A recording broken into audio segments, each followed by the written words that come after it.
রেসিপিটা নিয়ে এসেছি সেটাই গরমে স্বস্তিও দেবে আর ছোটবেলার কিছু স্মৃতি সেটাকেও তাজা করে দেবে।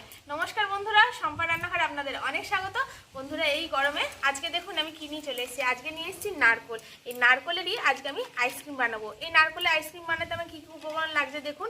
একটা গোটা নারকোল নিয়েছি, একটু কর্নফ্লাওয়ার নিয়েছি, চিনি নিয়েছি আর দুটো এলাচ নিয়েছি। এখানে নিয়েছি 3 প্যাকেট আমি পাউডার দুধ 5 টাকার দামি, আর নিয়েছি 500 ml গরুর দুধ। ব্যাস এই কটা জিনিস দিয়ে আজকে আমার এই নারকোলের আইসক্রিমটা তৈরি হয়ে যাবে।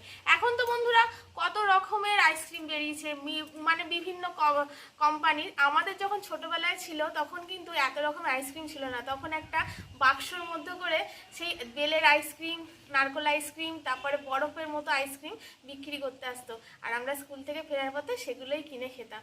সেই একটা আইসক্রিম হচ্ছে নারকোল আইসক্রিম। ছোটবেলায় এই নারকোল আইসক্রিম কিনে খুব খেতেন, আমাকে কমেন্ট করে জানাবেন। এটা কিন্তু একটা খুব সুন্দর স্মৃতি, কি বলুন বন্ধুরা? তো চলুন রেসিপিটা শুরু করে দিই। এখানে দেখুন যে নারকোলগুলো নিয়েছি, এই বড়মালার নারকোলটা আমি ছাড়িয়ে যে ব্রাউন কালারের অংশটা থাকে সেটা আগে তুলে নেবো, আর ছোটো মালার এটা আমি কুড়ে নেবো।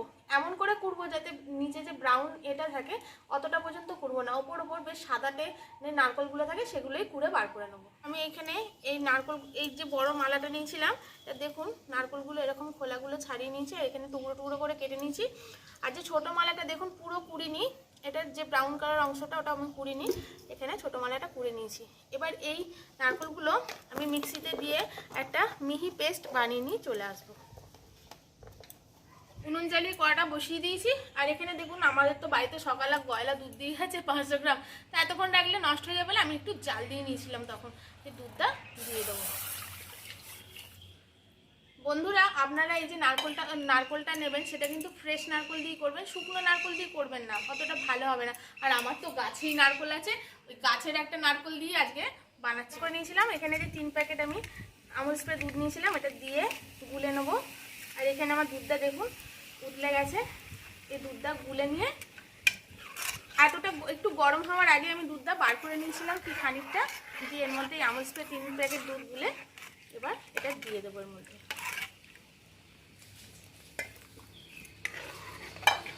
আমুল স্প্রে দুধটা আপনারা দেবেন বন্ধুরা অবশ্যই, তাহলে কি হবে, টেস্টটা খুব সুন্দর হবে, খেতে খুব সুন্দর লাগবে। আর এখানে দেখুন আমি 2টো এলাচ থেতো করে নিয়েছি আর পরিমাণ মতো চিনি নিয়েছি, এটাও দিয়ে দেবো। চামচ মতো কর্নফ্লাওয়ার নিয়ে নিয়েছি, এটা একটু জল দিয়ে গুলে রাখবো। 500 গ্রাম রেশিওতে কিন্তু আপনারা 2 টেবিল স্পুনই কর্নফ্লাওয়ার দেবেন, তাহলে কিন্তু খেতে হবে। আর কর্নফ্লাওয়ারটা দেওয়ার কারণ হচ্ছে একটু ক্রিমি স্ট্রাকচার হবে তাতে। ভালো করে ফুটে গেছে, আর এখানে আমি যে মিক্সিতে নারকোলটা পেস্ট করে নিয়েছি এবার এটা দিয়ে দেবো।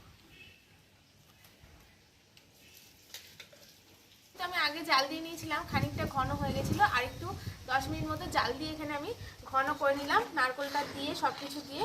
এইবার এখানে যে কর্নফ্লাওয়ারটা আমি গুলে রেখেছি, এই কর্নফ্লাওয়ারটা আরেকবার গুলে নেবো, কারণ কর্নফ্লাওয়ার অনেকক্ষণ গুলে রাখলে নিচে বসে যায়। এবার এই কর্নফ্লাওয়ারটা দিয়ে কন্টিনিউ এটাকে নাড়তে হবে, নাহলে কিন্তু দলা পাকিয়ে যাবে। আর যদি দলা পাকিয়েও যায় তাতে কিন্তু অসুবিধা নেই, আপনারা একবার মিক্সিতে ঘুরিয়ে নেবেন। দেখুন এবার এটা দিয়ে দেবো, দিয়ে এটাকে নাড়তে থাকবে।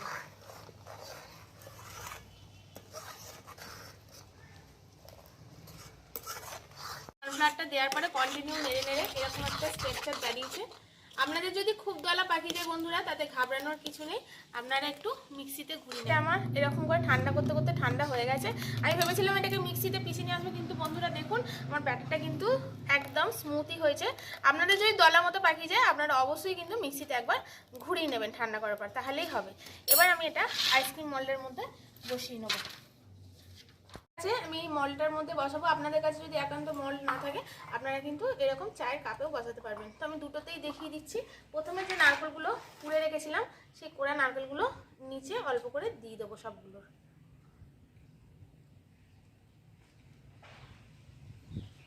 এই ব্যাটারটা এই মলগুলোর মধ্যে দিয়ে দেবো।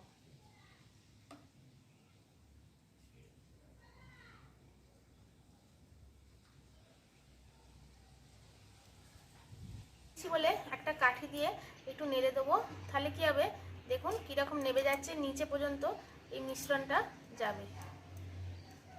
দেখুন কতটা নেবে গেল। একটুখানি করে এরকম করে সবগুলোতেই নেড়ে দেবো। ওপরে আরেকটু করে আমি এরকম নারকেল কুড়ি দিয়ে দিচ্ছি সবগুলোরই, দিয়ে আর একটু করে ব্যাটার দিয়ে দেবো। আপনারা ফয়েলও দিতে পারেন, আমার এখানে ফয়েল ছিল না তাই একটা প্লাস্টিক নিয়ে নিয়েছি। প্লাস্টিকটা দিয়ে এখানে এরকম গাটার দিয়ে লক করে দেবো, যাতে ফ্রিজে রাখার সময় ফ্রিজের যে হাওয়ার জলীয় এটা আছে সেটা এর ভেতরে না ঢুকতে পারে। একদম এরকম করে সিল করে দিয়েছি। কাপেরটাও এরকম করেই করে দেবো, কাপ দুটোকে এখানে ছুরি দিয়ে একটু করে কাট দিয়ে নেবো যাতে কাঠিগুলো লাগাতে পারি। দেখুন আইসক্রিম স্টিক নিয়েছি, এগুলো কিন্তু দশকর্মার দোকান থেকে আমি কিনে এনেছি, আপনারাও মার্কেটে খুঁজবেন পেয়ে যাবেন। এবার এগুলো লাগিয়ে দেবো। এর ওপরে যে ঢাকাটা আছে বন্ধুরা ওটা আমি লাগাতে পারি, কিন্তু এই প্লাস্টিকের মধ্যে দিয়ে লাগানো যাবে না। আর এক্ষেত্রে কি হবে, এটা দেখতে মার্কেটের মতো হবে না, তাই আমি আপনাদের একটু সুন্দর করে দেখানোর জন্য এরকম প্রসেসে কাঠি দিয়ে বানালাম। প্রত্যেকটাতেই আমি কাঠিগুলো ঢুকিয়ে দেবো। আর এই যে কাপে যেটা বসিয়েছি এটাতে আমি দুদিকে দুটো দেবো, তাহলে যখন বার করব দুটো মাঝখান দিয়ে পিস করে নিতে পারবো, তাহলে দেখতে ভালো লাগবে। ব্যাস আমার রেডি হয়ে গেছে। এবার এটাকে নিয়ে আমি ফ্রিজে ঢুকি। এবার 8 ঘন্টা এটাকে জমতে দেবো। গেছিলাম তারপরে আমার বড় এই আইসক্রিমটা জমে গেছে বন্ধুরা। আর আইসক্রিমটাও এখন এত গরম পড়েছে বন্ধুরা, আইসক্রিমের জন্য সবার মন আঁকুপাকু করছে, তাই দুটো বার করে বাড়ির লোকেরা খেয়েও নিয়েছে বন্ধুরা। তো চলুন এবার খুলে আমি এটাকে ডিমোল্ড করে আপনাদেরকে দেখাচ্ছি আইসক্রিমটা কীরকম হয়েছে। বাড়ির লোক তো খেয়ে বললো খুব সুন্দর হয়েছে বন্ধুরা। ডুবিয়ে নেবো, তাহলে তাড়াতাড়ি ডিমোল্ড হয়ে যাবে। আর এই কাপেরগুলো দেখুন, কাপেরগুলো কীরকম হয়েছে। আর এটাতে আমি শুধু নারকেলটা দিইনি ওপরে, এগুলোকেও ডুবিয়ে নেব। ডুবিয়ে নিয়েছিলাম, এবার তুলবো। দেখুন কি সুন্দরভাবে উঠেছে দেখুন।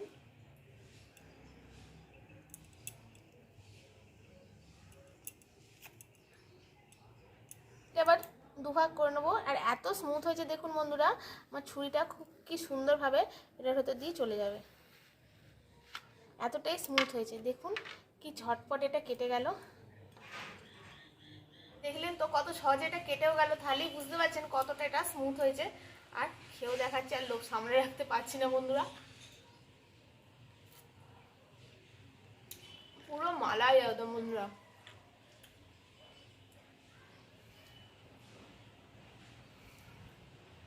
এত সুন্দর খেতে হয়েছে বন্ধুরা, আপনারা বাড়িতে না বানিয়ে খেলে বুঝতে পারবেন না বন্ধুরা যে কতটা সুন্দর খেতে।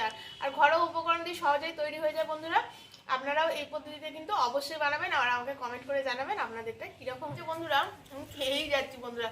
আর আপনারা আমার চ্যানেল নিত্য নতুন রেসিপিতে প্লিজ বন্ধুরা আমার চ্যানেলটিকে সাবস্ক্রাইব করে শেয়ার লাইক কমেন্ট করে দেবেন। পাশে থাকা বেল আইকনটা প্রেস করে রাখবেন যাতে আমাদের ভিডিও সবার আগে আপনাদের কাছে পৌঁছে যায়। সবাই খুব সুস্থ থাকবেন, ভালো থাকবেন।